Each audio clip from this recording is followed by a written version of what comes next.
Okay, so let's jump into it. Let's see what the key principles for digital community, right? What are the key principles that are required to run a community and also form a community, which is a very important part of blitzscaling. Okay, so this in the blitzscaling term is called the tribe, right? That's how Hoffman kind of named it.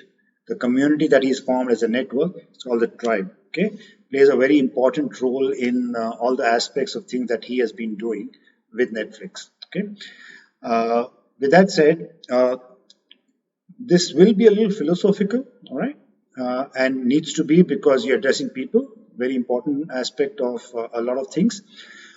So the key principles are sevenfold. Typically, the it should be the capacity to serve the communities. That means, do you have to answer yourself? Do you have the capacity to serve the community? All right. If not, you want to relook, right? Because it is not easy just to form a community as the purpose of form.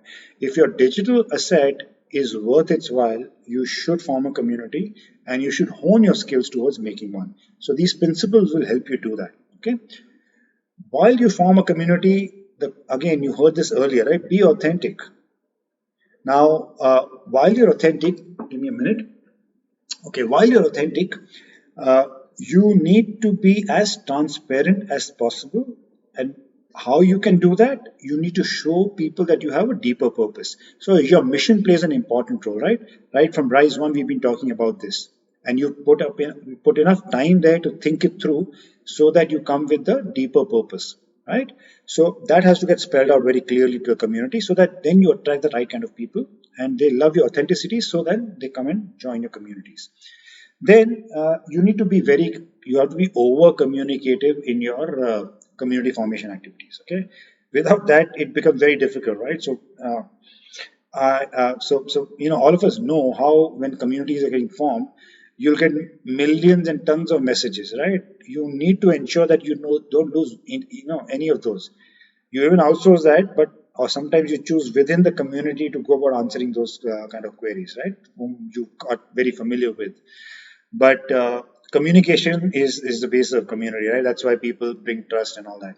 So with that said, have a sufficient number of potential members, right? So without members, there's no community, right? So you need to have the right kind of people who communicate with each other and start growing that communication with time. So it's an important element.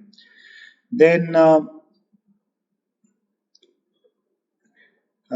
you know what is seen is, and that's why I was trying to read it through. The potential community members are overserved by other similar communities. So there are people who belong to so many communities, right? How will this be a potential difference for them? So, we'll also learn how that works out, right? How one can do going about using it to the advantage. But from a community that you're forming, you need to understand that people you're potentially looking at are already part of so many communities. Will that really serve the purpose, right? So these are key questions for formulating your principles. Okay, if not, then you might want to look at otherwise. If not, if you think they will, because there's a clear gap out there, so be it. So then this plays an important role, but it should be at the very clear concept in your mind. They will be part of several communities. They will not be an exclusive lot to yourself. Okay, so but it's best to collect the community members with the same purpose, right? So if they don't have the purpose, you might want to even not want those people around you, because it will not serve your purpose. And the focus that you're bringing about with the virtue of the mission should also be participative.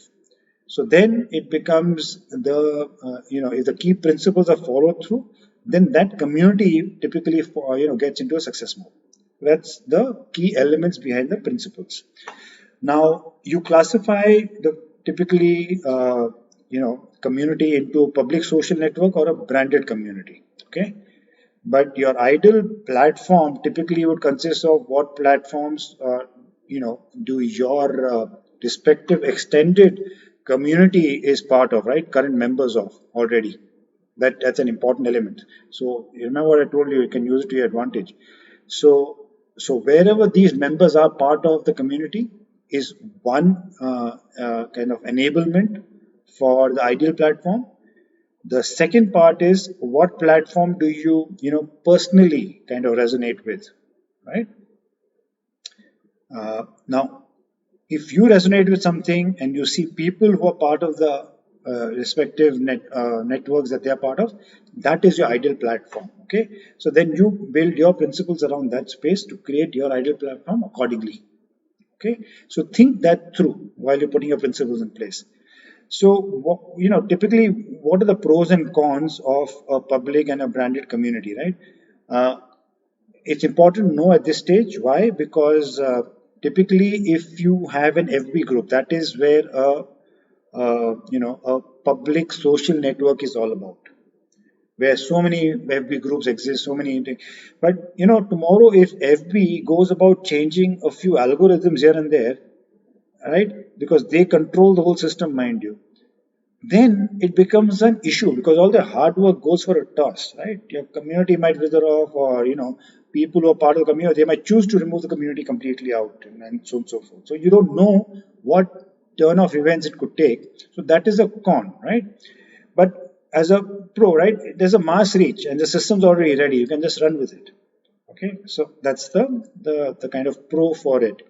But from a branded community perspective, you have better control. That's a key element as a differential between a public and a branded community. Okay, uh, the branded community, because you have the control, you can manage your affairs accordingly, even during the algorithm of the platform changes. Right, you are managing your systems accordingly. Okay, so because you put the fundamentals in terms of key principles to come and execute it, so it doesn't become challenging to go about managing it. All right, so because of the control. But what becomes an issue is the challenge. Okay, now on your screen, it's actually has to get your cons have become the pros and pros have become the cons. So just live with it for this one. But because of the challenges to start the new one, right? Stickiness also becomes an issue. So that's why over communication and finding the right kind of people to come here and leave the other they will never leave the other communities and come here, right? They could be participative in this one as that one. So will they holistically and be loyal to you? Answer is no. So those elements play as cons in a scenario where you are building your own network as a branded network, right? So the key principles, the pros and cons of what you're building, right, comes into existence, and you choose your midway path accordingly, right? Which is your ideal platform, which is where your members are already existing and what you want to construct. So that becomes your ideal platform. So you start doing that, which you love yourself. Okay, otherwise this will not survive for very long. Clear? So that is the key community building principles that we have to keep in mind. Now let's move to the 7 steps for building a community. Okay, I'll see you there.